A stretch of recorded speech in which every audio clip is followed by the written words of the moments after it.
So about 3 minutes ago, I just decided to take a risk. And so here's what I'm going to ask you to do.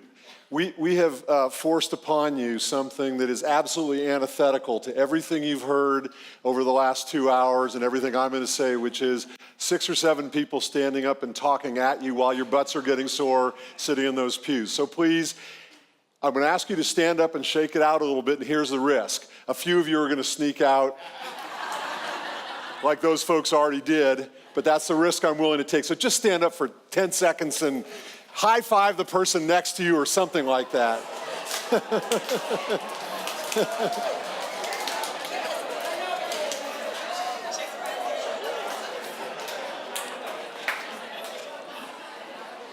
Okay, 15 minutes from now, 16 minutes from now, you're out of here.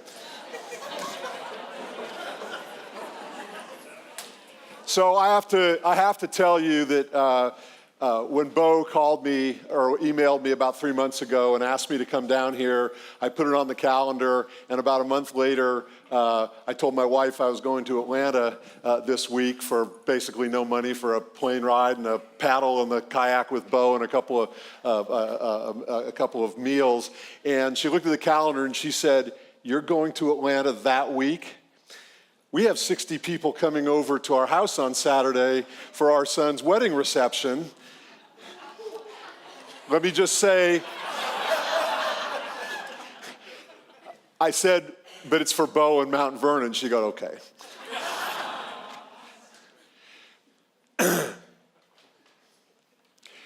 About a year ago this time, I got a telephone call from the chair of the Strategic Planning Committee of the Board of Trustees of a very prominent, well-known East Coast boarding day school. This school has a multi-$100 million endowment. Their students go to a very select list of colleges. They have an admissions list out the door and have for well over 100 years. To put it succinctly, they are in the top 0.1% of all schools in America in terms of resources. The gentleman who's in charge of strategic planning said, you know, traditionally we've looked 5 years ahead. We think that's ridiculous to only look 5 years ahead. For those of you who don't spend your life in schools, 5 years in school time is like tomorrow. He says, we're looking 20 years out and we're scared. We're scared that we might not be here 20 years from now. And think about that school I just described to you. I said to myself, thank goodness I finally got the call I've been waiting for. The next day on an airplane, I started thinking about 20 years out in the world of education. And I started thinking about what is inevitable 20 years from now in the world of education. About half an hour later, I'd written 2 pages, single-spaced, of items that I thought, these things are inevitable 20 years from now. And as I took that list and ground truthed it with various thought colleagues around the country, a few around the world, one thing became very quickly apparent and clear. There is an enormous gap between where schools are today, even the best schools, some of whom you've heard described here tonight, and where they need to be to face those inevitable conditions just 2 decades into the future. And that's formed some of what I've been working on for the last year or so.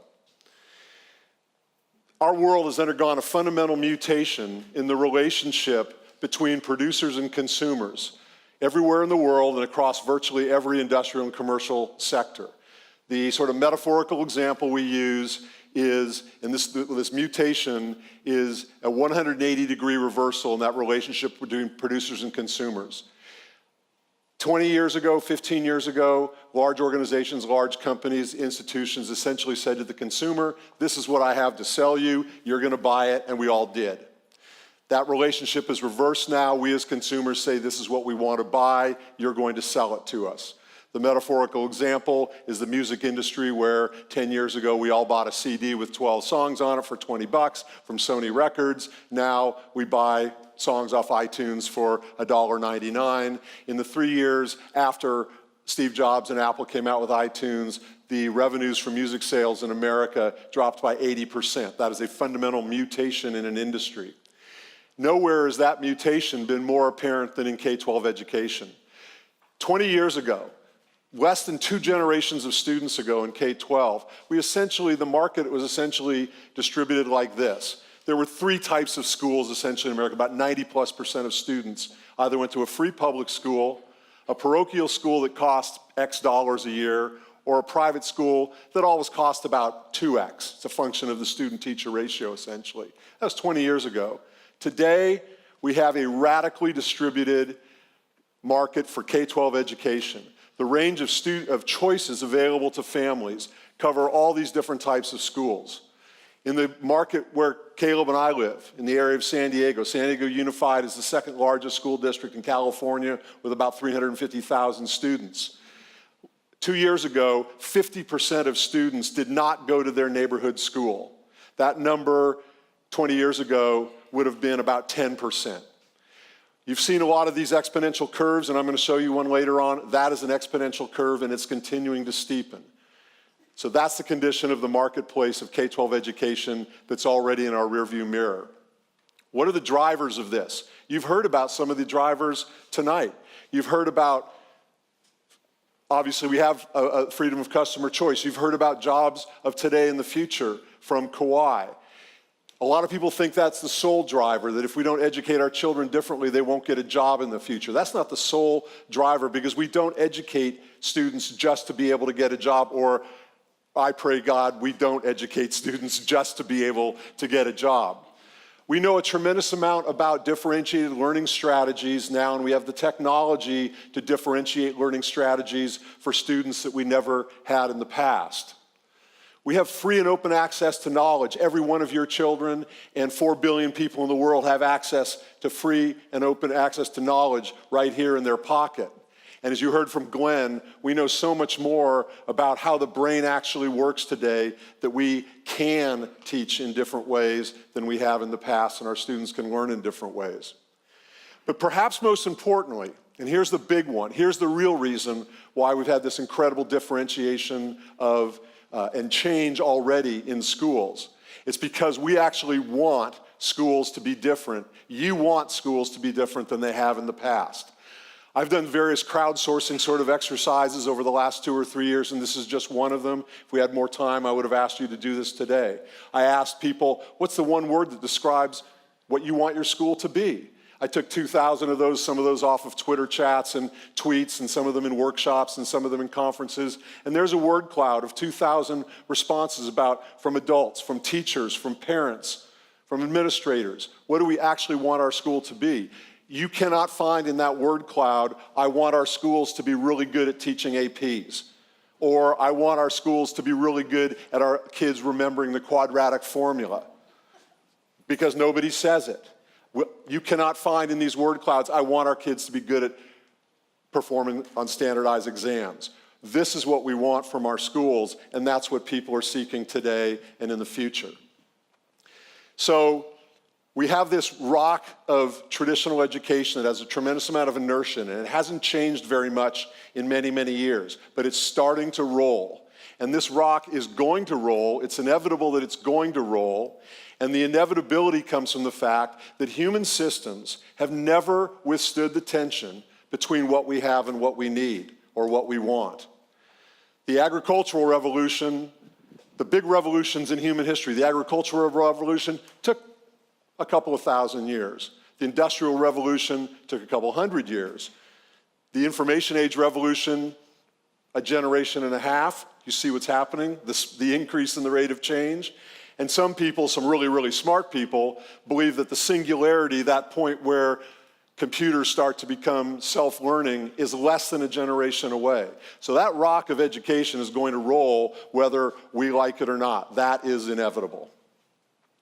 Where's the rock rolling today already?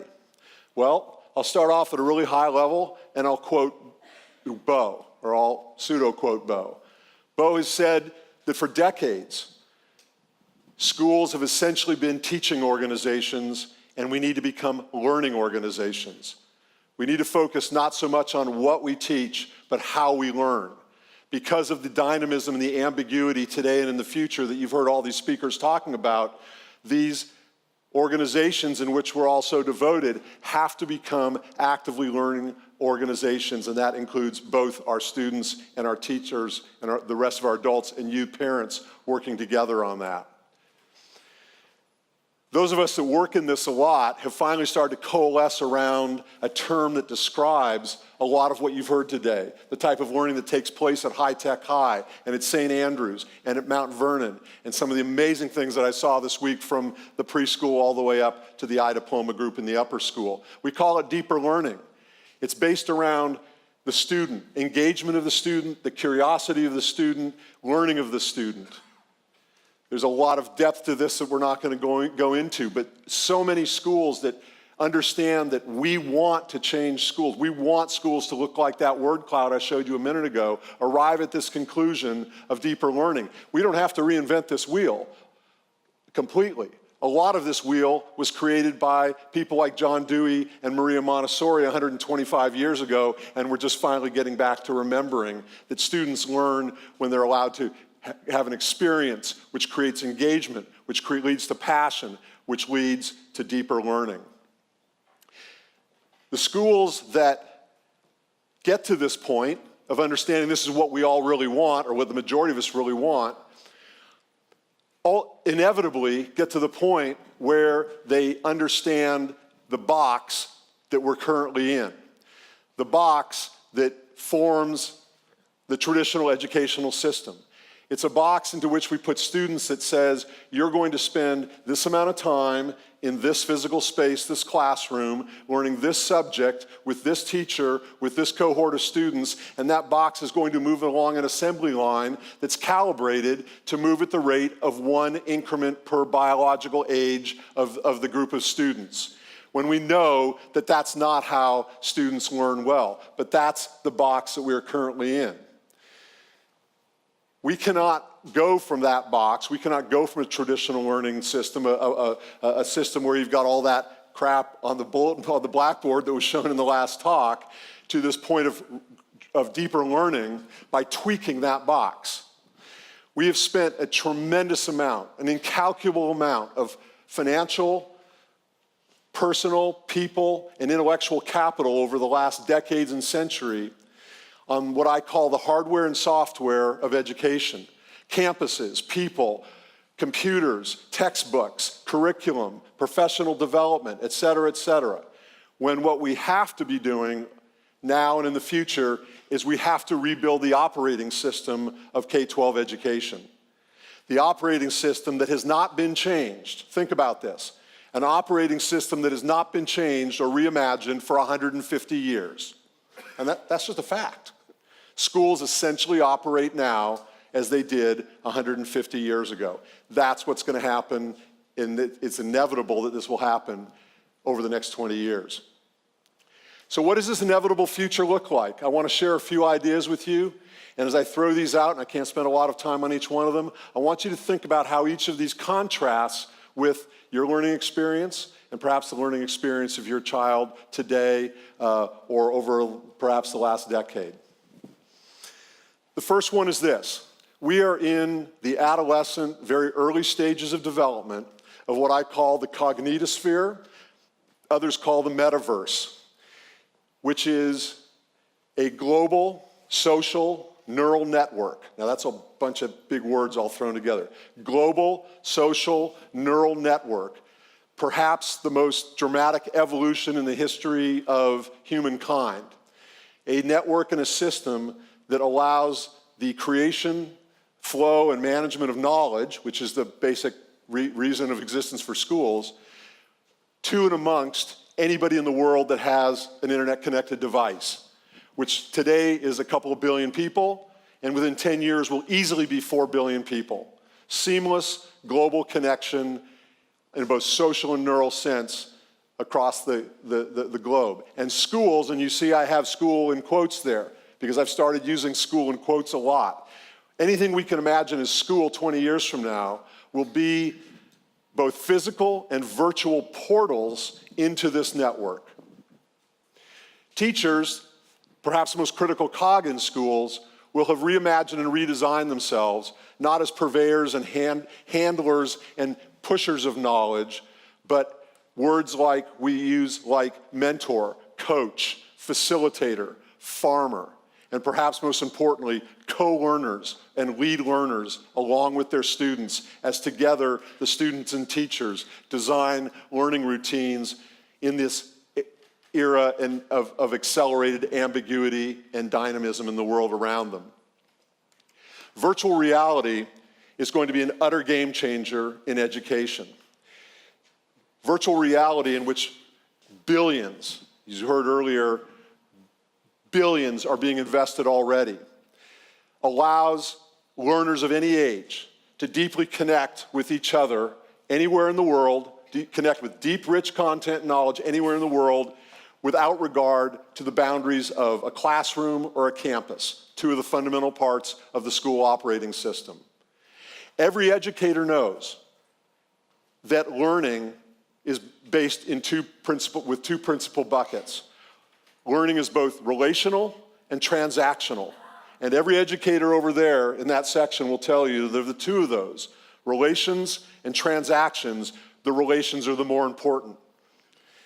Virtual reality is the first technology that will be integrated into education that allows deep, rich relationships with people who are not physically next to us. They can be anywhere in the world at any time, and we're integrating and learning from each other based on shared interests and passions.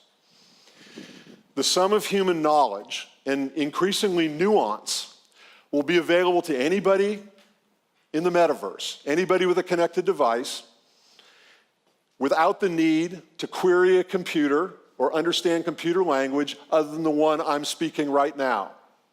That conversation that James Kirk or Mr. Spock is going to have on the bridge of the Starship Enterprise at some point in the future with a calm, dispassionate computer who has access to the sum of human knowledge is already being developed today. That's not far-fetched at all. Students will progress through a series of learning challenges in collaborative groups,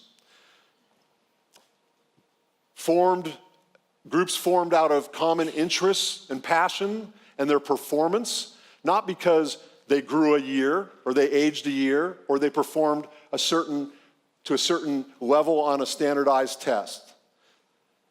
They will move as they perform and demonstrate competency in their learning, not because they grew up a year. And finally, school is just not, with these quotes, is just not going to be a place that occupies us for 7 hours a day, 10 months a year, for 12 or 14 or 16 years of our young life. School will be a place of lifelong learning for all of us, that we dive into when we want, for what we want, for as long as we want, or as long as we need.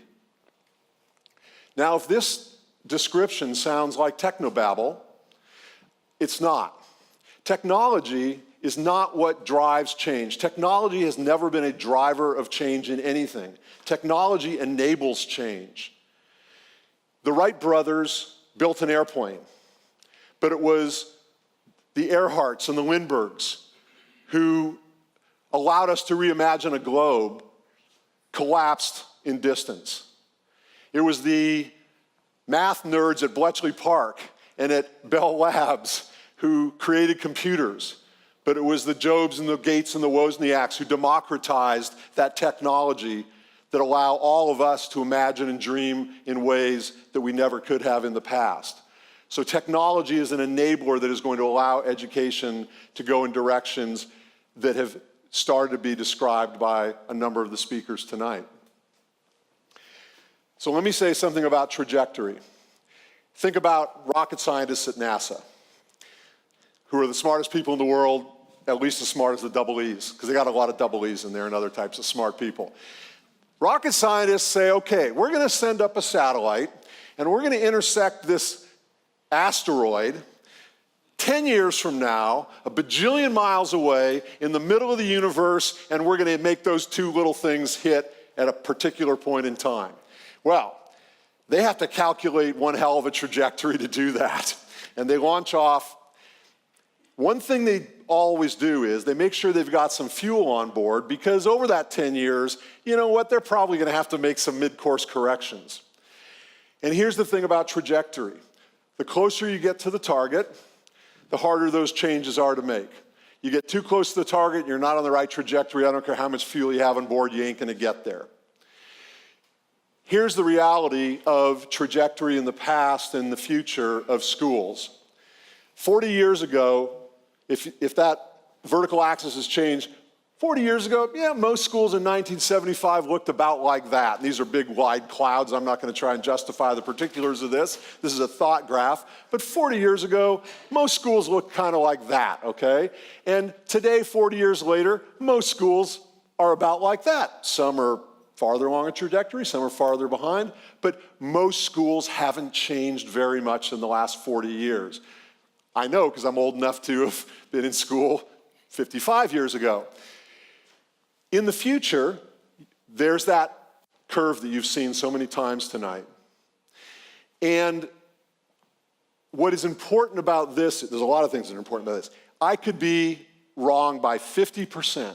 Hell, I could be wrong by 70% on both of those axes. And still, most schools are not on a trajectory to intersect that future up there. Now, I've talked to some really smart people, and I heard another one tonight, Todd, who implied that that exponential curve may go to vertical. He described it as being walking on the face of a cliff. I've talked to some really smart people who think, you know what? That's not even a curve. It is going to require a quantum step function. There isn't going to be a curve. It's going to be a clean break between today and the future over the next 20 years because of many of the things you've heard today. So I don't know how schools get from here to there, but that's the challenge ahead of us.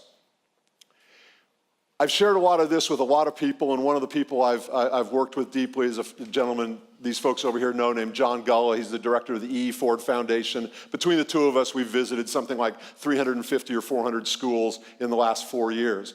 John and I feel that this is true. In 25 years, all schools, public, private, charter, all the schools on that differentiated list are going to fall into one of those three categories. They're either going to be, they either don't have to care about it because they're so insulated by some combination of their local market conditions, their financial resources, whatever it is. You know, they're on the Upper West Side of New York and everybody's got $1 billion and who cares? Or, you know, for whatever reason. They're insulated from change. A few will fall into that bucket. Most schools that are still around are going to fall into the second group. And these are the schools you've heard about, and this is where Mount Vernon, I'm convinced, is going to be. Schools that are highly differentiated by their program or brand in a way that your families like you are making the choice, that's the school where I want my kids to get educated. And then there's going to be a bunch that are struggling and failing. We can't come up with any other category. All schools are going to fall into those categories in 25 years. And so here's the challenge, the question that I leave you with. And I've had this discussion with a lot of schools. I've had it with trustees and with parents and with students. What's your aiming point? Where do you want to be in 20 or 25 years? Do you just want to be here? Is your goal to make sure the doors are still open and that's pretty much it? I'm not going to tell you that's wrong. That's not up for me to say. Or do you want to be good or great or leading or significant? Do we know what those words even mean? Do we have any shared understanding of what they mean? Have we had these conversations? This is where trajectories start. We think about where we want to go, where we want to be, and we set a trajectory to get there. The successful schools will have these discussions and will set a trajectory that gives them a good chance of bridging what today is a tremendous gap between where we are and where we want to be in the future. Thank you.